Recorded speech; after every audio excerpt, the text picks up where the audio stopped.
There is not a single executive or creator in the technology industry more important than Steve Jobs. Born in San Francisco, California on February 24th, 1955, Stephen Paul was adopted by Paul and Clara Jobs shortly after birth. Steve showed a lot of interest in electronics at a young age because his family had moved to Los Altos, California.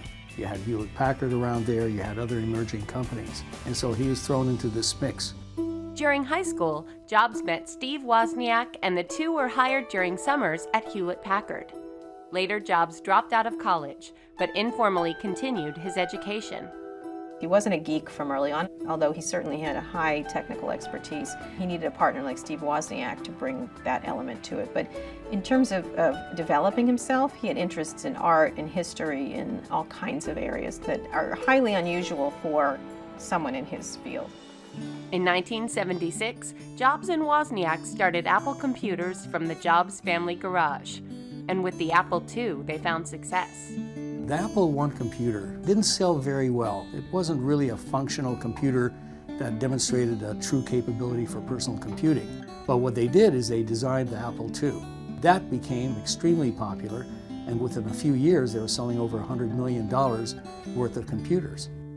Apple went public on December 12, 1980, with a value of $1.2 billion its first day, but in the next few years lost its market share to IBM.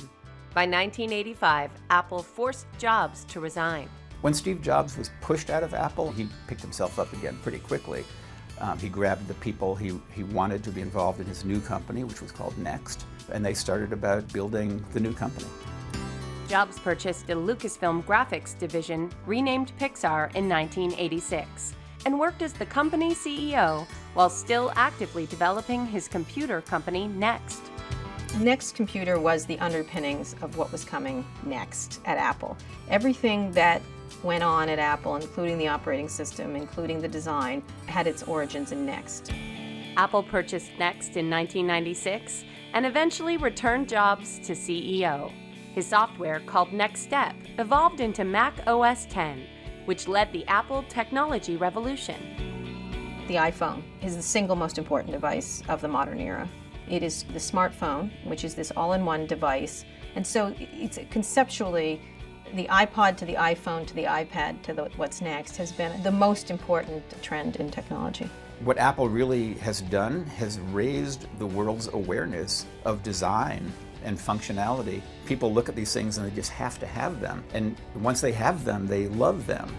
In 2011, Forbes magazine named Apple the most valuable company in the world. That same year, Jobs resigned as CEO.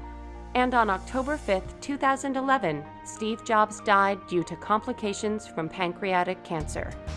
I think Steve Jobs' legacy will be here for a very, very long time. It'll be there at Apple, it'll be at other companies. His legacy is not just the way he ran Apple or the way he developed products. It's a whole slew of different things that he was able to do so effectively that have changed our lives forever.